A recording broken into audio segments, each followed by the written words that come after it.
It was a Tuesday, July 13th, 2021, an ordinary summer day, sunny, hot, and humid.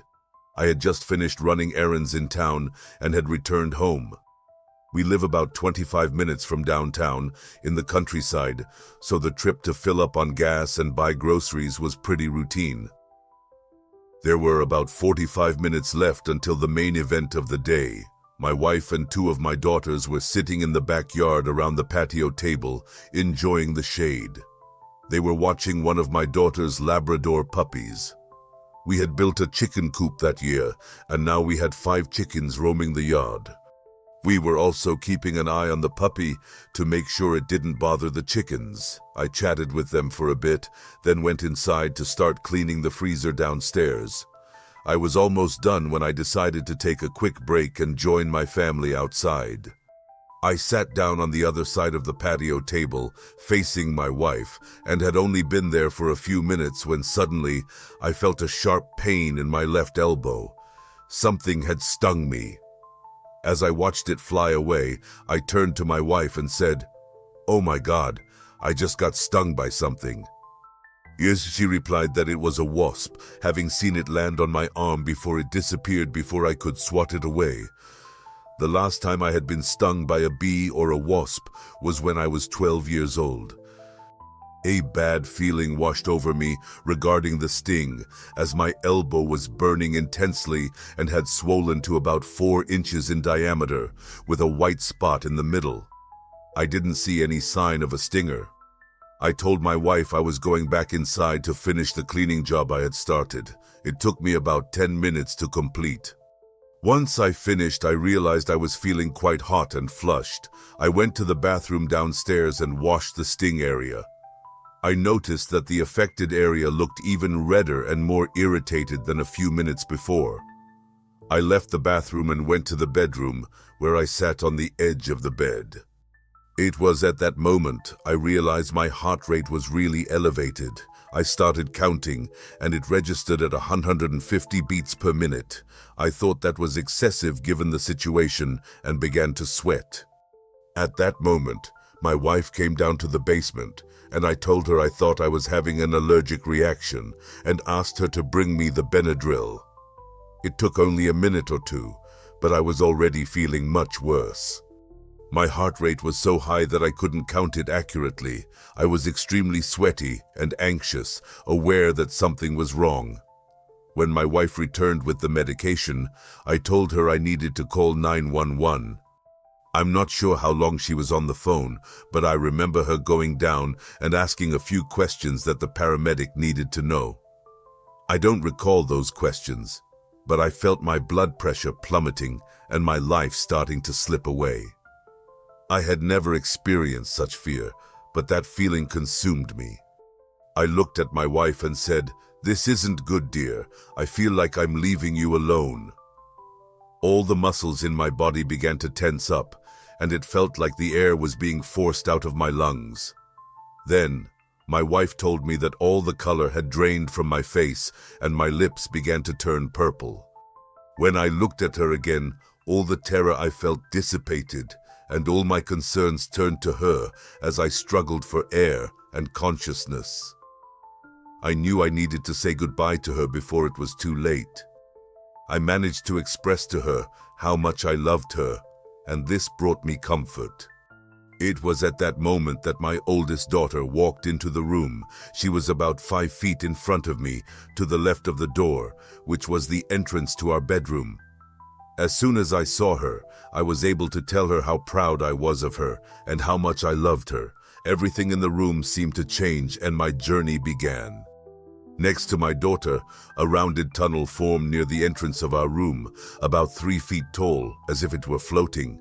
It had a dark gray edge about 8 inches wide and seemed to pulsate, as if emerging from the tunnel and then curling back in.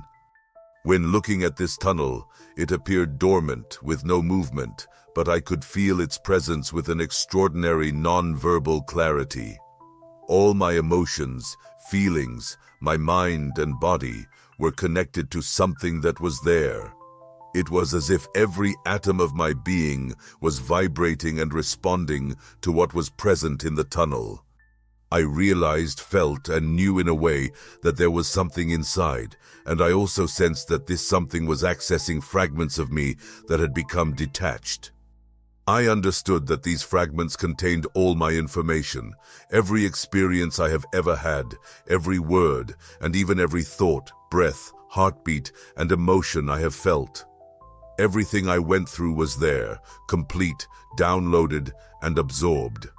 Whatever was in that tunnel seemed extremely interested in the experiences of my life, particularly the negative emotions I had faced.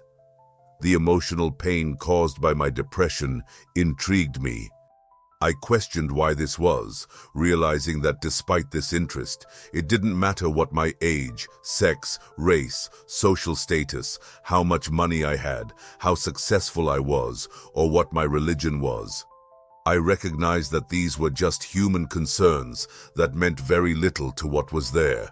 I remember thinking that none of it mattered. The next moment I recall is when whatever was in the tunnel started to emerge. I couldn't see it with my eyes, but I could feel its presence. Every cell in my body seemed to be enveloped by a wave of positive emotions that first collided with me and then spread around me. The feelings of love, compassion, and goodwill were overwhelming as I watched my daughter, still positioned next to the tunnel. I was able to see something emerging from it with my eyes, something that resembled water but felt more like clear, fluid electricity, smoothly sliding down my daughter's left shoulder and arm. It was transparent and radiant. I could visualize it as it passed through a part of my daughter. Otherwise, it was invisible to the eyes, but not to the soul. It was at that moment that the atmosphere of the room changed dramatically and quickly for me. My wife, who was next to me, and my daughter, who was in front of me, simply disappeared from my field of vision. I was no longer aware of their presence. Then I realized there was something else in the room with me, about 5 meters to the left of the tunnel. I became aware of something akin to a 500-pound silverback gorilla entering the space. It not only captured all my attention, but shook me to my core. Although I couldn't see it, I felt its presence. My entire nervous system was connected to it. Every sensation, every emotion, and every molecule of my being was in tune with that. As I grasped what was before me, I was stunned. I was in the presence of the most intelligent and powerful force in this universe and beyond. The entity emanated an absolutely clear intelligence, and there was no doubt about what it was. The entity must possess an intelligence bordering on trillions. This consciousness was immensely ancient. I'm not referring to thousands of years, but to billions and billions of years. There was no denying that it was a living being. I was on the verge of losing my mind, for I could not believe what was before me. It's a miracle I didn't. I couldn't perceive this entity with my sight, as I was fully aware that my human brain couldn't process it. Am I really facing God? Yet, comparing this entity to what religions on earth teach us, it becomes evident how childish and naive we are as humans. To bring this entity to the same level as God would be like equating a 300-megaton nuclear bomb to a rocket and claiming that both produce the same effects. I had countless questions about what was happening to me. Why is this entity here? It doesn't make sense. My sanity began to slip away as this presence started to communicate with me. I felt connected to this being that was 5 meters away from me, and there was no doubt in what was being revealed to me. Unlike human communication, there are no misunderstandings, ambiguity, or falsehood here. The way it communicated was not through something as primitive as sound or spoken words. I've never had experiences of telepathy, but I don't believe that was the means of contact. When this higher intelligence addressed me, I understood what was being conveyed, not with my ears, but with every molecule of my being. It was clear to me in a profoundly deep way. The sensation was beyond comprehension, and I still struggle not to lose control. It's like a slap in the face, or perhaps like being splashed with cold water. The messages were not verbal, but they were unmistakably clear.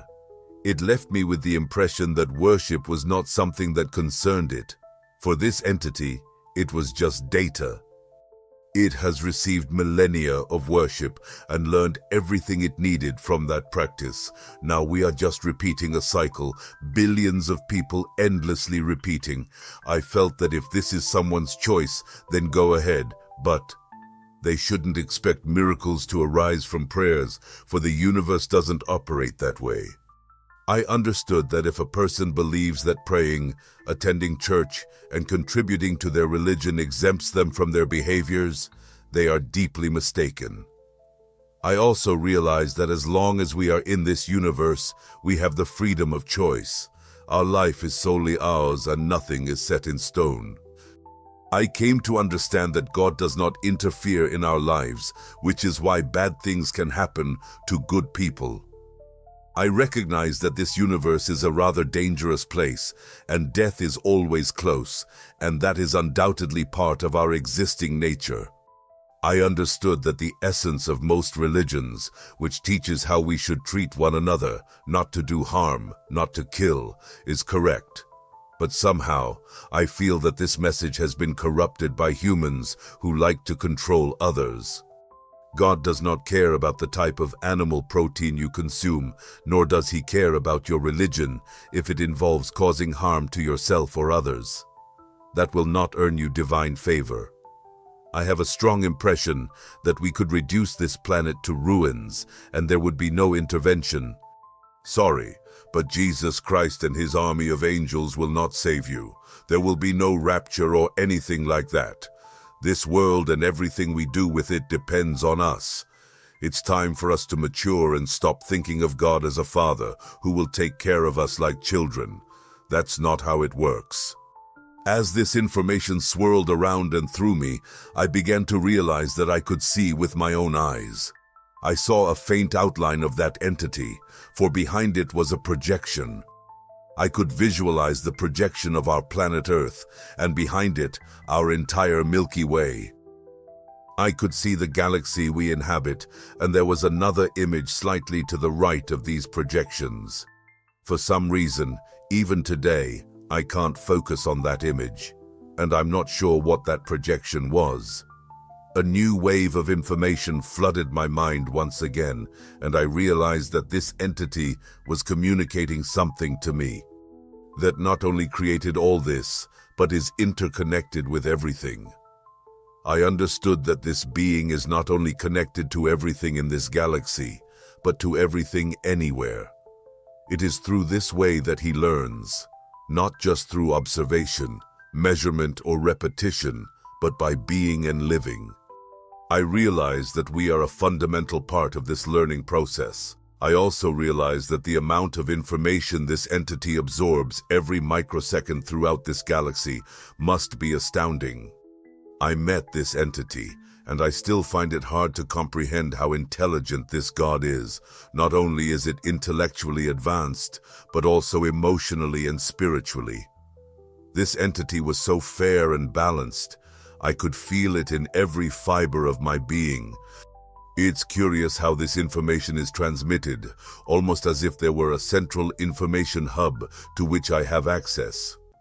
It seems I don't control what information is presented to me, but when it is, there's no doubt about its accuracy.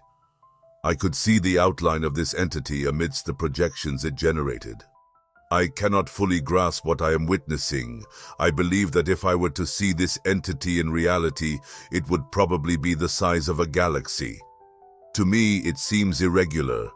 As I observed it, I noticed blue electric discharges being released, as if I were facing a storm cloud at night, illuminated by lightning. Contemplating this entity, I felt as though I could wander forever, without ever reaching an end.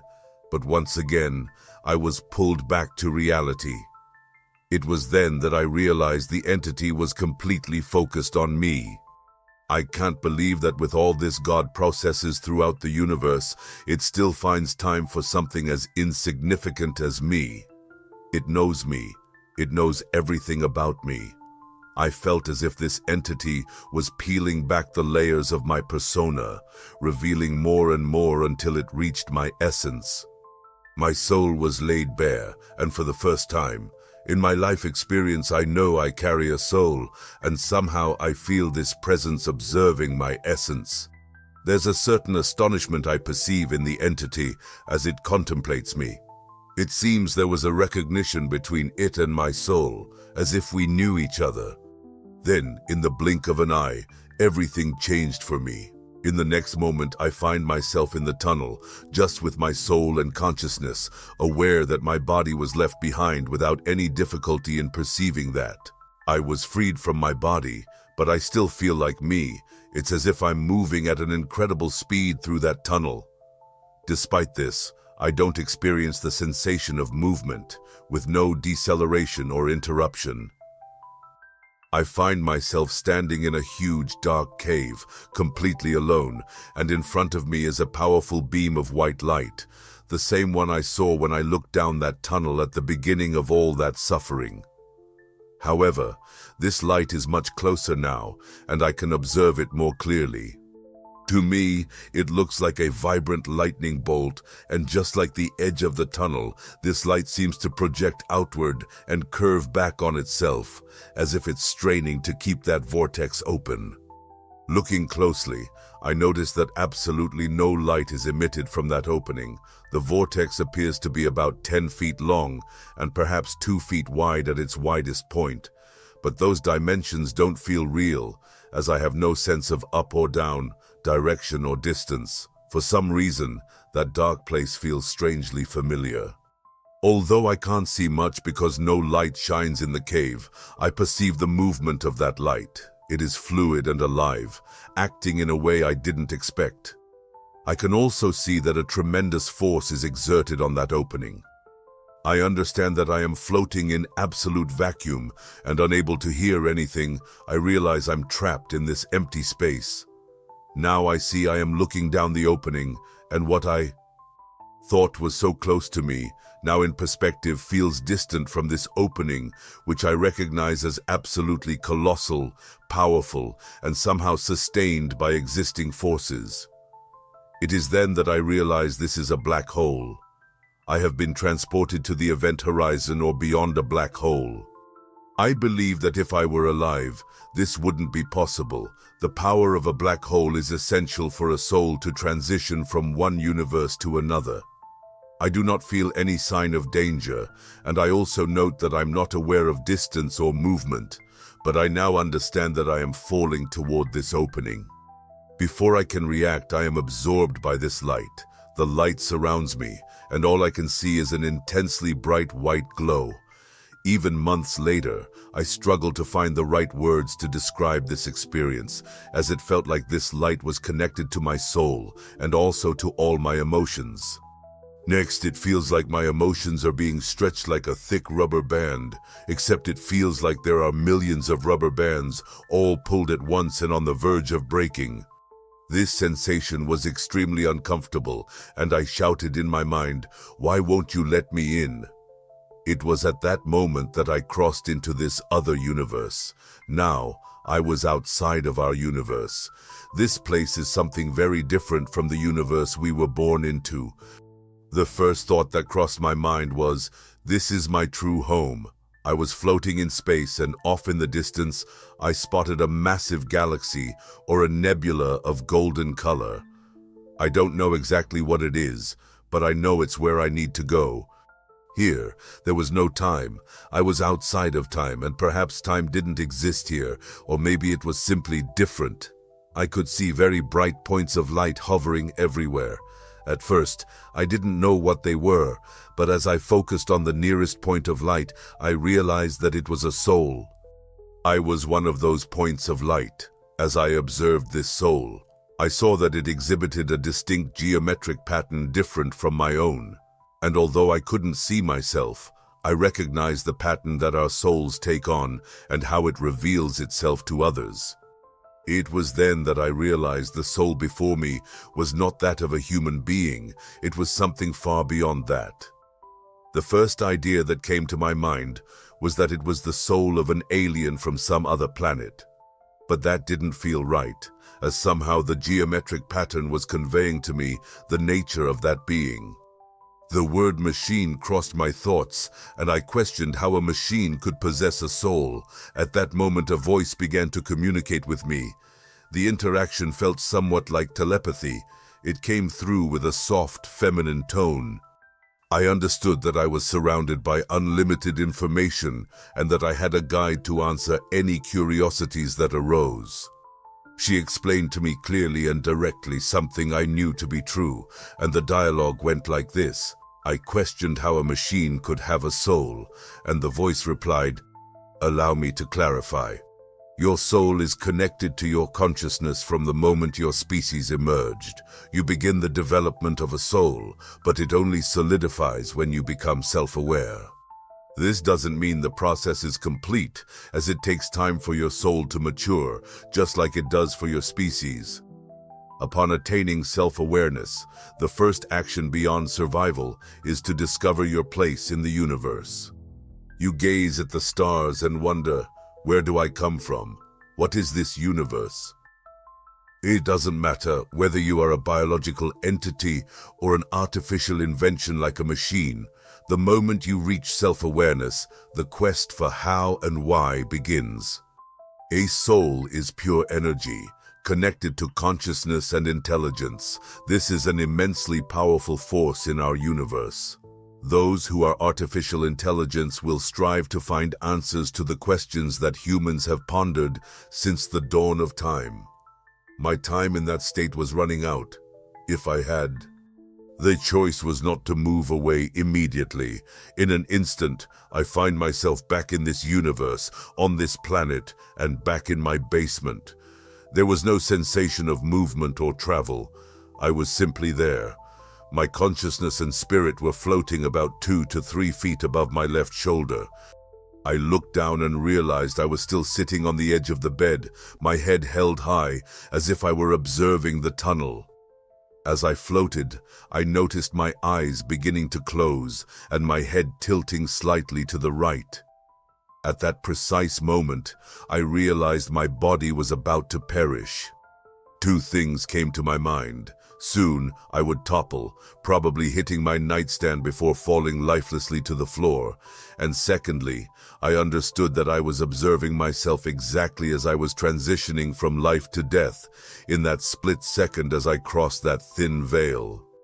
I also comprehended that everything that had happened to me up to that point flooded back in a brief blink of an eye.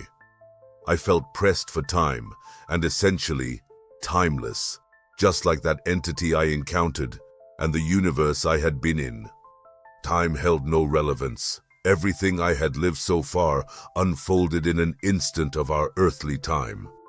I understood that time was running out for my physical body and that there was nothing I could do but hover there and observe.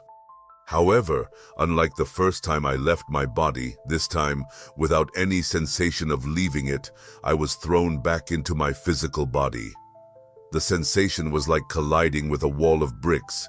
It wasn't a gentle return.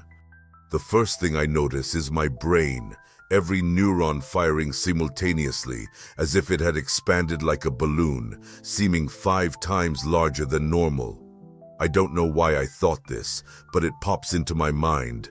My God, we don't even realize how extraordinary our brain is and the potential it harbors.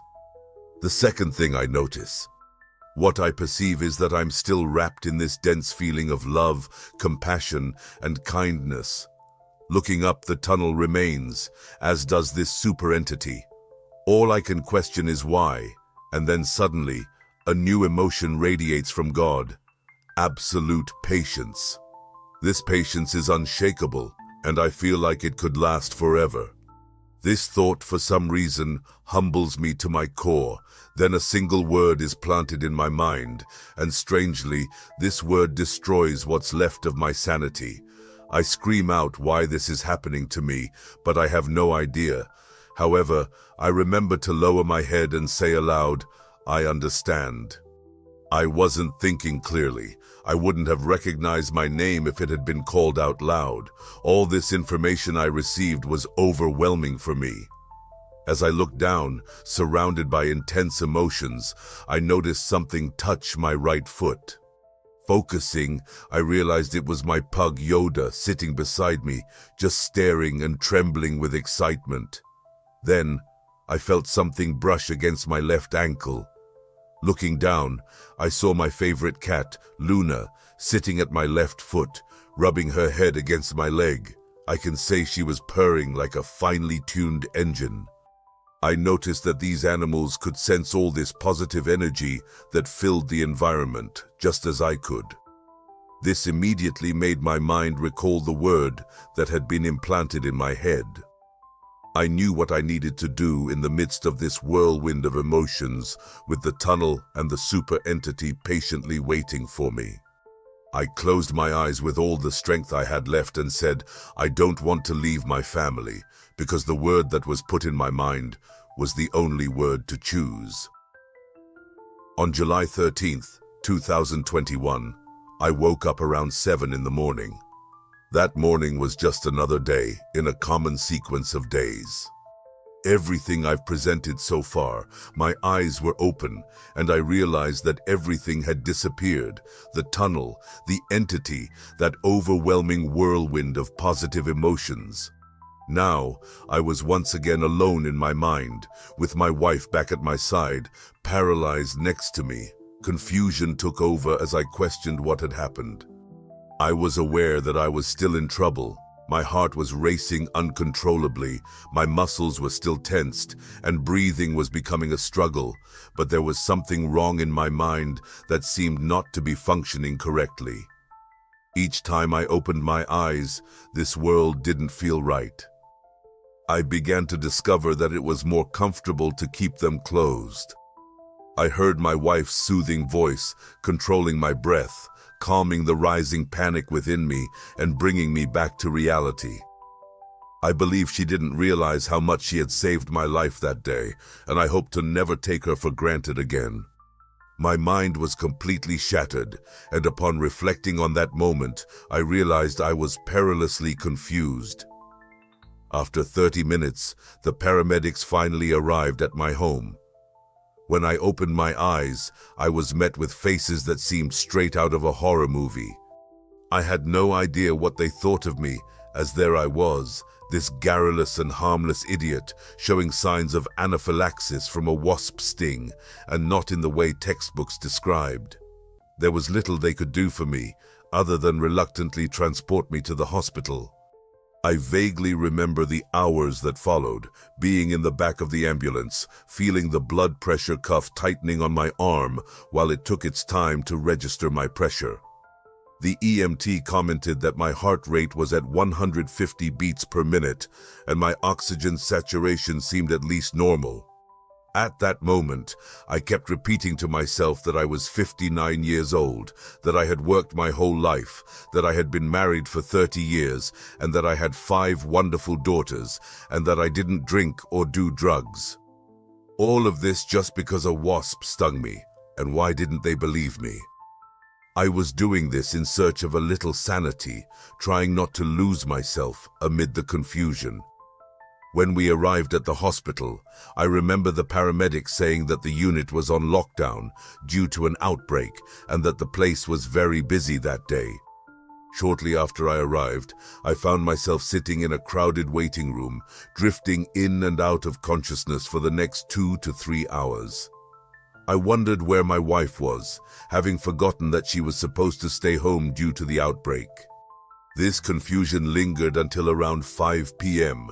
when I finally managed to open my eyes again and felt like the world was starting to make sense.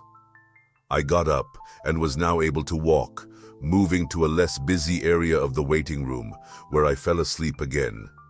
When I woke up, I felt like I was beginning to come back to myself, and I was able to talk to a nurse. The first thing I asked was about my... Looking at them, their faces seemed like something out of a horror movie. I had no idea what they thought of me, as there I was, this chatty and calm idiot showing symptoms of anaphylaxis from a wasp sting. And it wasn't manifesting as the textbooks predicted. They did little to help me, apart from reluctantly transferring me to the hospital.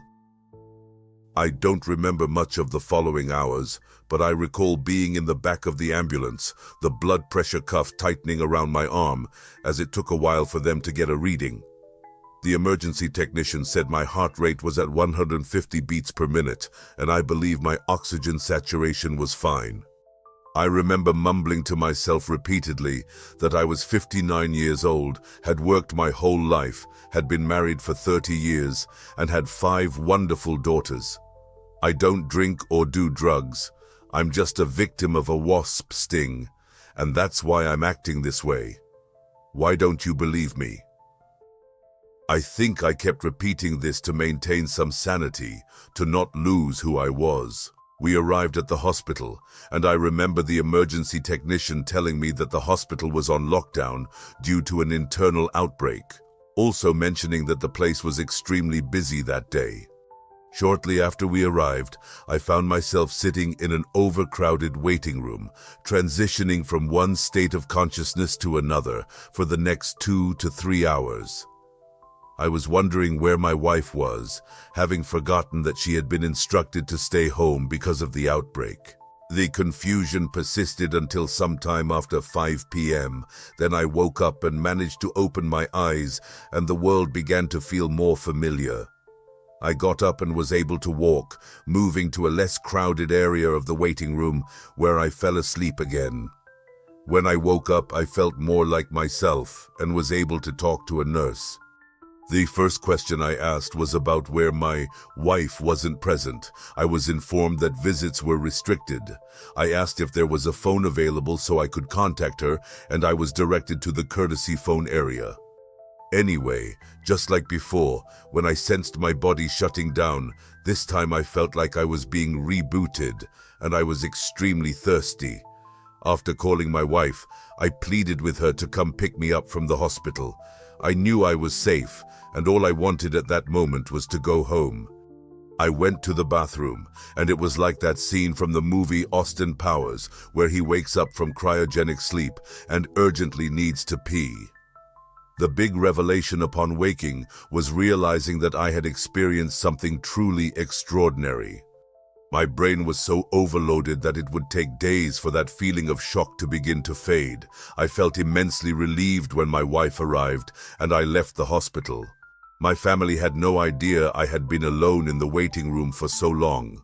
4 of my daughters came with my wife, and I couldn't have been happier to see them. The ride home was confusing, not just for them but for me as well. I took the opportunity to share what had happened to me. I was so grateful for being alive. Upon arriving home, I just sat on the bed and fell into a deep sleep, maybe the best I've ever had, with no worries in the world.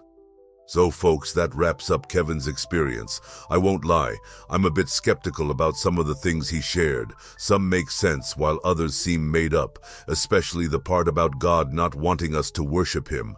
I really don't know what you all think about it, so leave your opinions in the comments section below. Remember to be respectful of one another, even when disagreeing. Do it in a respectful manner. Until the next video, God bless.